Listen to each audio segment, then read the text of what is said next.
ফেব্রুয়ারির মধ্যে নির্বাচনের দাবিতে মাঠে নামার কথা ভাবছে বিএনপি। বিস্তারিত সংবাদ। প্রধান উপদেষ্টার প্রতিশ্রুতি অনুযায়ী আগামী ফেব্রুয়ারির মধ্যে সংসদ নির্বাচনের দাবিতে মাঠে নামার কথা ভাবছে বিএনপি। মূলত দ্রুত নির্বাচনের দাবি আদায়ে সরকারকে চাপে রাখতে এই সিদ্ধান্ত নিতে যাচ্ছে দলটি। বিএনপির নির্ভরযোগ্য সূত্র জানায়, ৩ মাসব্যাপী কর্মসূচির একটি খসড়া রূপরেখা তৈরি করা হয়েছে।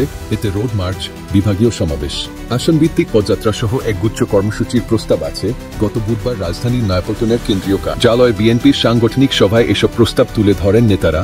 সভায় দলের ভারপ্রাপ্ত চেয়ারম্যান তারেক রহমান ভার্চুয়ালি যুক্ত ছিলেন। সম্প্রতি সরকারের কিছু কর্মকাণ্ডে ফেব্রুয়ারির মধ্যে নির্বাচনের বিষয়ে অনিশ্চয়তা তৈরি হয়েছে। সরকারের ভেতরের একটি অংশ ও কয়েকটি দল নির্বাচন বিলম্বিত করার ষড়যন্ত্র করছে বলে মনে করছেন বিএনপির নীতি নির্ধারকরা। এমন প্রেক্ষাপটে দলটি নতুন রাজনৈতিক কৌশল গ্রহণ করার সিদ্ধান্ত নেয়। কর্মসূচি দিয়ে চাপে রাখা এই কৌশলের অন্যতম। বিএনপির স্থায়ী কমিটির সদস্য গয়েশ্বর চন্দ্র রায় গণমাধ্যমকে বলেন, কোনো দল ও মহলের সংসদ নির্বাচন নিয়ে এক ধরনের অনীহা আছে।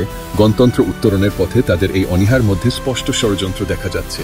জনগণ এসব অপচেষ্টার বিরুদ্ধে মাঠে নেমে গেলে রাজনৈতিক দল হিসেবে বিএনপি তাদের পাশে থাকবে। বিএনপি সূত্র জানায়, সাংগঠনিক বৈঠকে প্রস্তাব করা হয়। প্রতিটি আসনে দলের একাধিক নেতা মনোনয়ন প্রত্যাশী হিসেবে মাঠে কাজ শুরু করেছেন। এ নিয়ে নেতাদের মধ্যে নির্বাচনী এলাকায় বিএনপি একাধিক ভাগে বিভক্ত। এই বিভক্তি দূর করতে এবং দলকে ঐক্যবদ্ধ রাখতে মনোনয়ন প্রত্যাশী নেতাদের একই প্ল্যাটফর্মে থেকে দলীয় কর্মসূচি পালনের পক্ষে মতামত দেন নেতারা।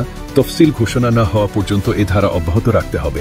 পাশাপাশি দলীয় সিদ্ধান্ত যারা না মানবেন তাদের বিরুদ্ধে সাংগঠনিকভাবে আরও কঠোর সিদ্ধান্ত গ্রহণেরও মতামত দেন তারা। সভায় বিভাগীয় সাংগঠনিক ও সহসাংগঠনিক সম্পাদকরা উপস্থিত ছিলেন। বৈঠকের বিষয়ে নাম প্রকাশে অনিচ্ছুক একজন নেতা বলেন, নির্বাচনের দাবিতে মাঠের কর্মসূচি জোরদার করার সুপারিশ করা হয়েছে। বৈঠকে উপস্থিত একজন নেতা বলেন, দেশের সামগ্রিক পরিস্থিতি নিয়ে ভারপ্রাপ্ত চেয়ারম্যান নেতাদের মতামত শোনেন। সাধারণ মানুষ কি মনে করছে, নির্বাচন নিয়ে তাদের ভাবনা কি এবং এখন বিএনপির করণীয় কি, এসব বিষয়ে তারেক রহমানের জিজ্ঞাসার জবাব ও সুপারিশ তুলে ধরেন নেতারা। বেশিরভাগ নেতা মনে করেন, নির্বাচন নিয়ে তাদের সুস্পষ্ট কর্মসূচি থাকা উচিত। কারণ জনগণের মাঝে এতদিন নির্বাচন নিয়ে দোলাচল থাকলেও এখন সবাই অনুধাবন করছে, অনির্বাচিত সরকার সঠিকভাবে দেশ চালাতে পারছে না।